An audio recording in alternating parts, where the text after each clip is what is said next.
Hi everyone, it's been a while. It's been a while. Anyway, yeah, just figured I'd do another vlog today. Trying some new lighting. Actually looks pretty good on the preview screen. And yeah, so what's been happening? I don't know if I mentioned it in a previous vlog, but I killed one of my SLRs recently whilst I was out at the airport filming in the torrential rain. Who knew that it couldn't survive such a thing? So recently in the mail I got a replacement, got a really good deal. So got a new Canon 80D to replace the 70D, and since I was on a bit of a splurge and there was some good deals going, I decided to expand that with a battery grip. I've always wanted one of those, and decided to get a new lens as well to go with it.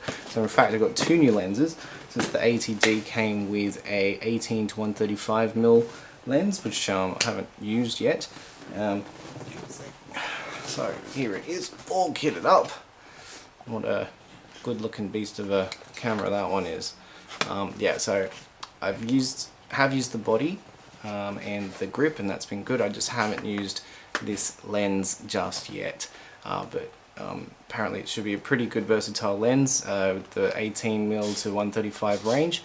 I think it might go well if we take it on holiday or something, so really looking forward to try that. The camera itself has been really good. I've tried that on some aviation spotting recently. I'll put some videos up. And yes, and the other lens I got is the Tokina, which is an 11 to 16 ultra wide angle lens, and I've been told this is quite a good one by a good friend of mine, so I've had a little play with it, but want to use it some more soon. Yeah, so if anyone has any experience with this lens, please tell me how awesome it is after I've already bought it. But anyway, yeah, looking forward to using this as well. So that is cool. That's what's in the box. I used the 80D the other week actually. I was invited to an event to film some footage for a retiring Qantas captain. He retired after 50 years of service. That's 50 years. That's epic. And he so his last flights, I was out there to film his takeoff and his return landing into Sydney using the 80D and my trusty spotting camera lens, the Sigma 50 to 500mm. Yeah, it's good lens, just I'm still not used to videoing with this thing, so most of the time I use the Sony, which I'm recording this on.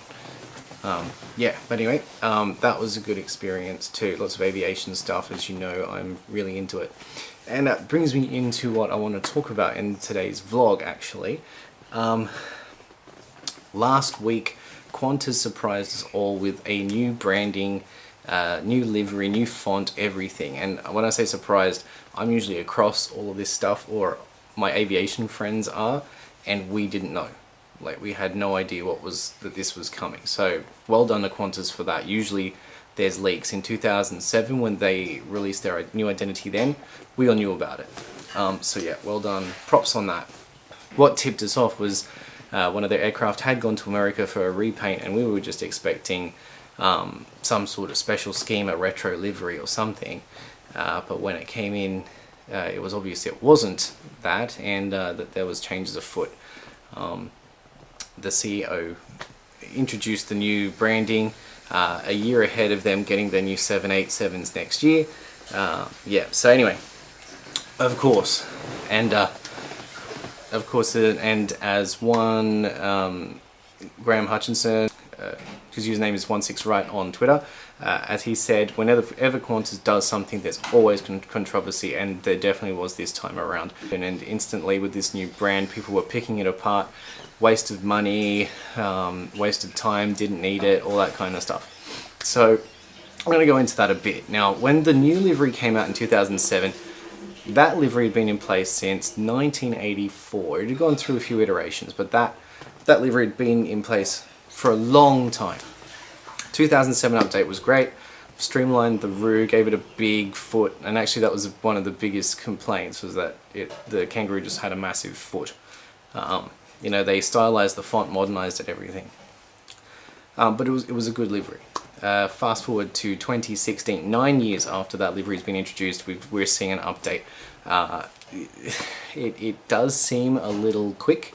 The fleet, the previous aircraft, there are still some that haven't even been painted into the 2007 livery.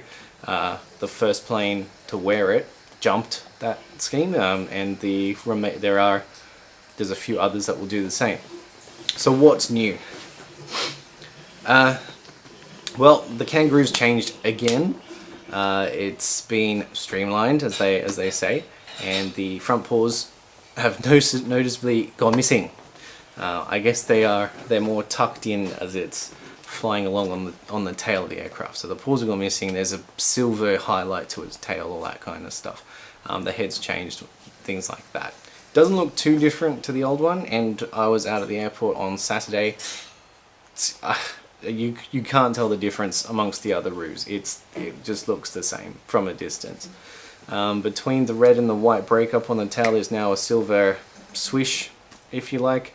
The red triangles from the engines are gone. It's now just the red Kangaroo, and at the front of the plane they've included the winged Kangaroo from the older 60s, 70s livery, and the name of the aircraft is written there in a retro font. I love that part. That's great. That's harking back to history. That's an awesome touch. The livery itself I like. I think, you know, they've made subtle changes. It's nothing too out there.